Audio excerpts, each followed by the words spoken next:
warahmatullahi wabarakatuh. Anak-anak sekalian, warga kelas 8 SMP Tia Taqwa, alhamdulillah wa syukurillah, pada pertemuan kali ini kita masih selalu dilindungi dan dipelihara oleh Allah Subhanahu wa taala dari wabah virus corona yang menyebabkan kita masih bisa melakukan kegiatan belajar mengajar walaupun dengan kondisi yang seperti ini adanya.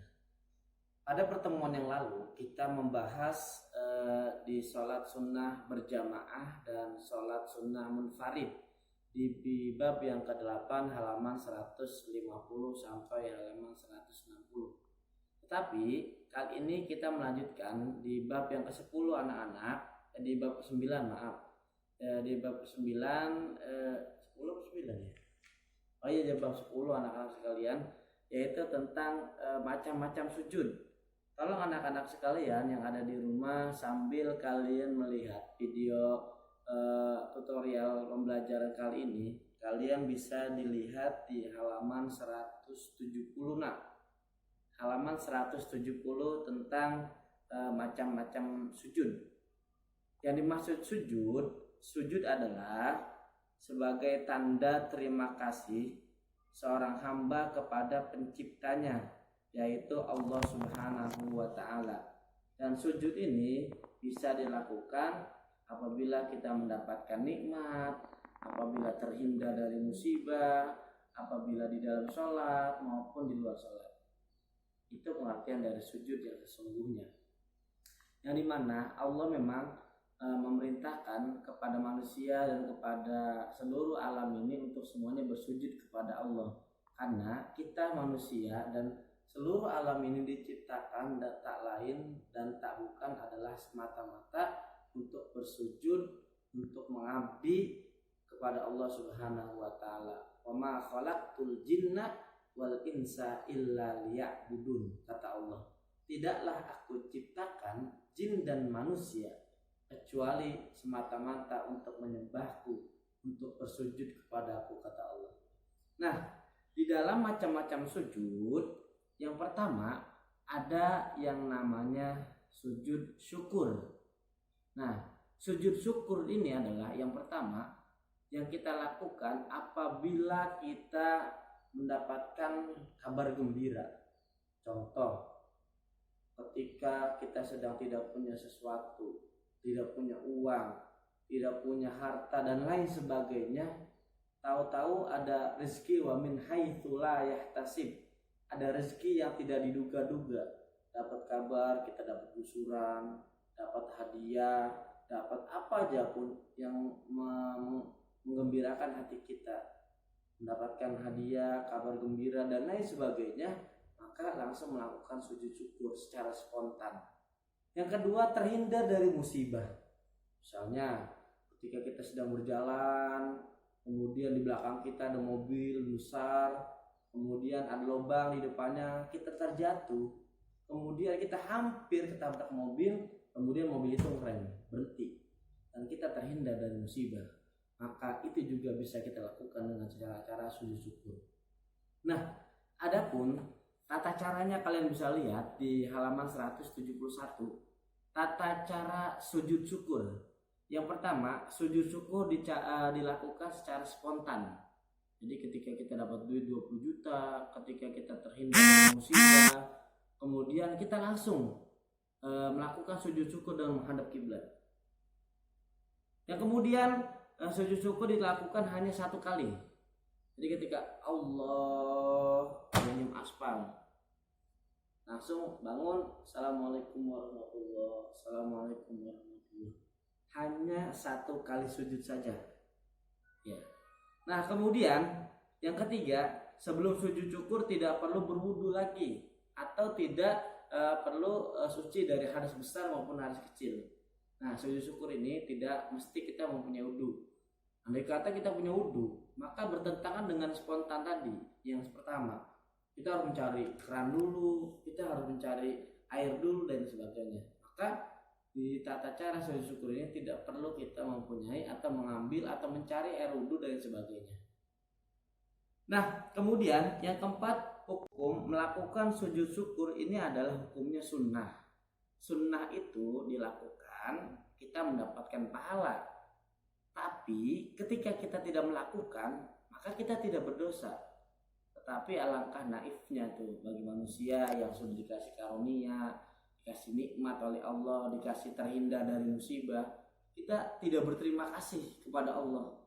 Contoh, kepada manusia saja ketika kita sedang kelaparan, kita dirundung masalah, kita dililit hutang, kemudian ada orang yang baik hati datang ke rumah kita, kamu apa? Saya punya hutang, berapa? 20 juta, nih saya kasih.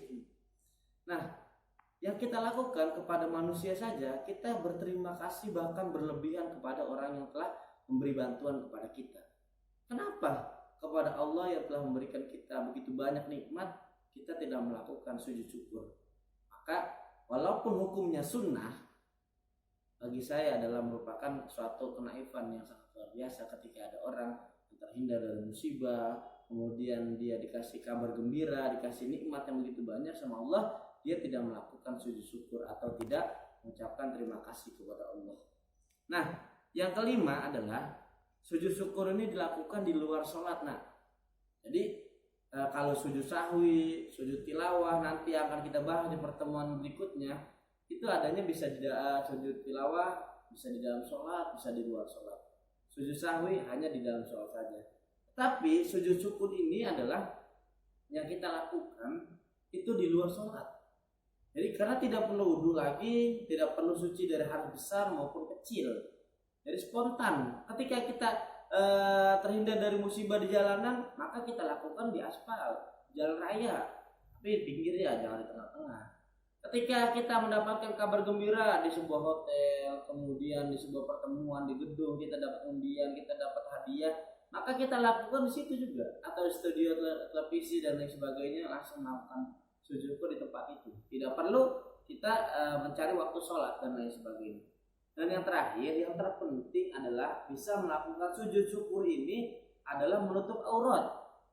Terkadang anak-anak sekalian nih yang sering main futsal nih, anak-anak sekalian, atau main sepak bola, terkadang kita lihat salah itu ketika pemain sepak bola dia melakukan gol, selebrasi, kemudian sujud syukur, tapi tidak menutup aurat.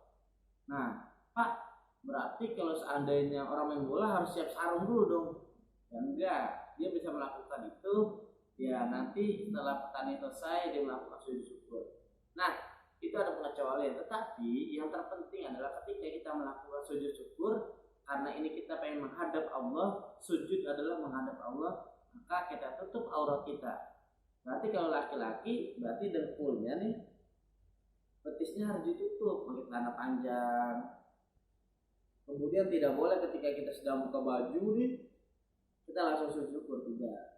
Jadi menutup aurat laki-laki pusar atau pusat dan lutut, maka harus kita tutup keduanya. Yang perempuan berarti ya auratnya sudah tahu kan, ya rambutnya ditutup kecuali muka dan telapak tangan. Nah, itu harus menutup aurat. Itulah tata cara anak-anak sekalian, cara sujud syukur ketika kita mendapatkan kabar gembira, ketika kita menang hadiah, ketika kita terhindar dari kecelakaan maut, ketika kita terhindar dari musibah dan lain sebagainya, maka 6 cara untuk melakukan sujud syukur adalah seperti tadi. Spontan dilakukannya secara otomatis di situ, kemudian dilakukan cukup hanya sekali, kemudian tidak perlu wudhu lagi atau mencari air wudhu, kemudian dia dilakukan di luar sholat, kemudian menutup aurat dan lain sebagainya.